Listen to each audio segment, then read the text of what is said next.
Hello, this is Computer Boy, and I may talk about the civil rights movement in the feisty 60s. Yeah, this is a nasty beat to rap to. Yeah, this is my boy Computer Boy, and this is about to get real. Okay, let's start with the man, the myth, the legend, Malcolm X. The homie Malcolm X was the man back then, the influencer of the 1960s who wanted a more violent path rather than the peaceful one thought of by Martin Luther King. Yeah, he made the Organization of Afro-American Unity with a message of socialism and self-help. Yeah, he was the man until 1965 when he was assassinated. Oh wait, Computer Boy, we forgot to talk about the civil rights movement. That is what it is all about, man. So the civil rights movement started in 1957, and it was at first largely ineffective in bringing change in the life of African Americans. So in 1960, many of them decided to do a sit-in in Greensboro, North Carolina. It was non-violent. Yeah, and as protests increased, it was also used in more radical protests too. Yeah, speak the truth, Computer Boy. Also with the want to vote came the 23rd Amendment in 1961, which gave citizens in D.C. the right to vote in presidential elections.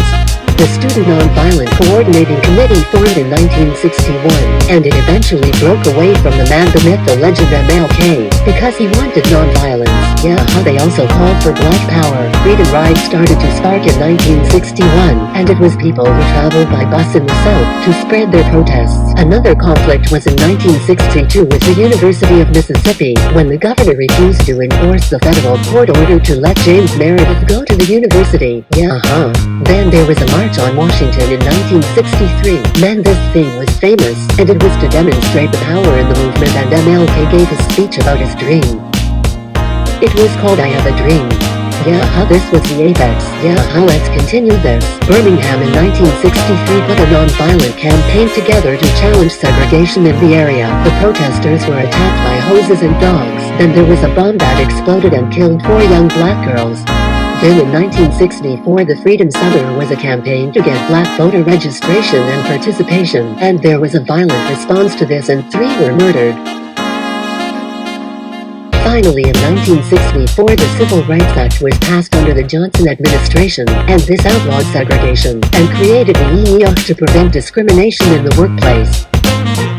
Then in 1964, the 24th Amendment was passed and prevented any poll taxes, and gave Congress the power to reinforce it to allow voters to vote. In 1965 in Selma, Alabama, there was a major demonstration for black voter registration, but they were brutally attacked by the local police, which led to the Voting Rights Act. This act banned literacy tests for voting, and provided federal registration to assure the franchise to minority voters, and this allowed for more African Americans to be able to become registered voters in the South. And finally, in 1965, there was the Watts riot, where black anger over police brutality during a traffic stop sparked a week of violence in Louisiana.